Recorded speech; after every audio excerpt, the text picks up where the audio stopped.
Jack Kilroy, time traveler. This is a fictional work of fiction. The whole thing is made up.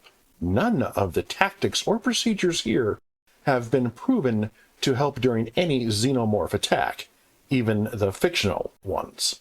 There are no real ones. Previous chapter, 1 hour and 1 minute, part 2. This chapter, Move Like You Have a Purpose. Suggested listening, Run Like Hell by Pink Floyd. From The Wall, 1979. We were at the very end of the time dilation that I had put into effect. That effect had given us basically an hour to plan. The hourglass ran out of sand, and the same instant we could all feel a strange sensation.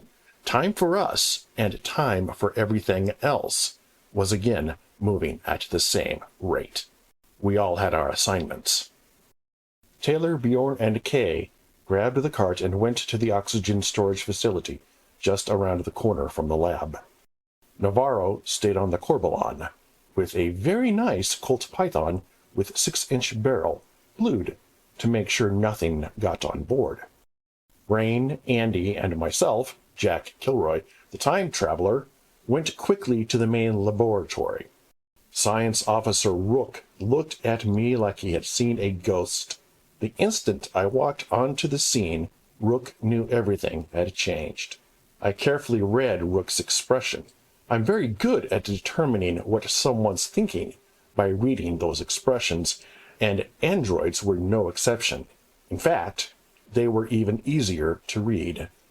Rook's expression said that his priorities had instantly changed. It had to do with the realization that I was here, and that I was a time traveler. Rain, can Rook access the ship's data? I asked. Rook could hear me. Not in my current condition, answered Rook. Yes, he can, objected Rain. Andy agreed. Andy, stay on the plan. Jack and I will handle Rook. Andy went to the environmental controls. Temperature will drop from 105 to 21 degrees over the course of the next 60 seconds, said Andy.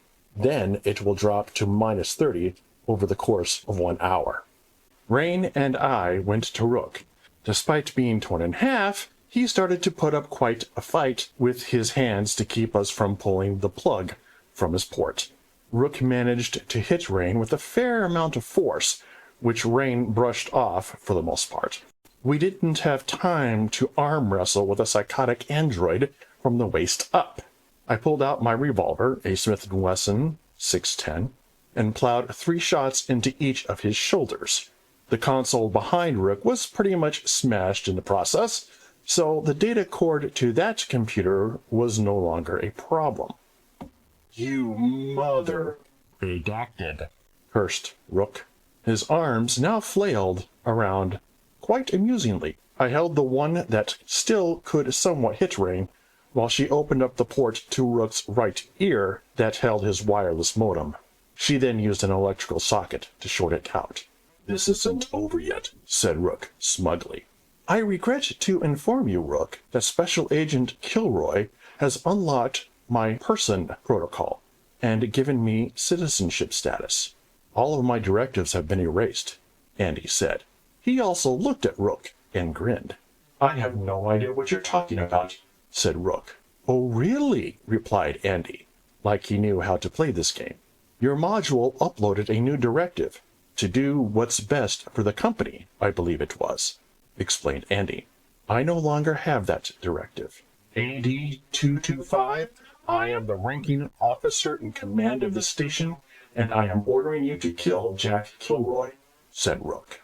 Rain looked concerned. The temperature was now getting pretty cold.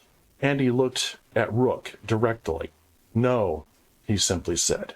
Rain hugged him. Andy gave Rook the finger, and Rook tried to flail his middle finger back at him to no avail. I had to admit, that felt great, even for me. We heard shots, said Taylor as he rounded the corner. Nothing we can't handle, Rain responded. I believe that we should take what's left of Rook back to the Corbelan, Andy said. Hesitantly, we agreed. We all got the oxygen from the storage closet, There were 5 extra respirators there, along with a bunch of jackets, confirmed Tyler. Andy picked up Rook and managed to fumble him back to the Corvalon. The oxygen level was now starting to dwindle rapidly.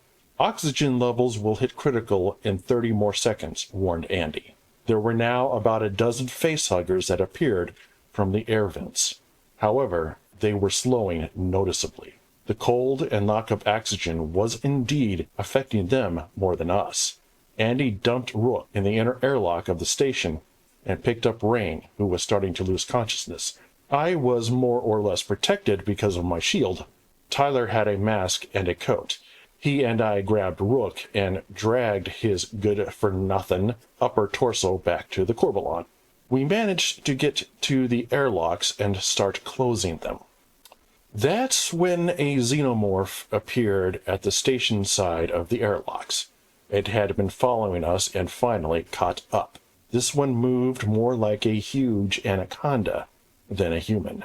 It obviously had sprung up from a snake host. It was enormous, at least 30 feet long. I didn't know how much it could still move and breathe, but it looked dangerous enough still. It smashed the outer window of the airlock door closest to the interior of the station. The next airlock door, which had no windows, began to close, but not fast enough. For lack of anything better to do, I shot it straight down the mouth. I used the big revolver, but I could tell that the next round up was a .40 S&W. Not the most powerful, but easy to control. 180 grains at 1,000 feet per second. I hoped it would work. I didn't see any serious splash of acid from the shot, as it went right down its throat. The blast did manage to slow it down enough for the airlock to close. As there were no windows in this airlock, we had no idea if the Xenoconda was dead, injured, or just pissed off. Everybody paused for a few seconds, and we couldn't hear anything on the other side. After a few brief moments, we all collectively decided to move like we had a purpose. We passed through the remaining airlocks and retreated back into the Corvalon. "I got the door," exclaimed Bjorn, who was waiting for us. The oxygen and temp in the Corvalon was still normal human standard. Next chapter, Gimme 3 Steps.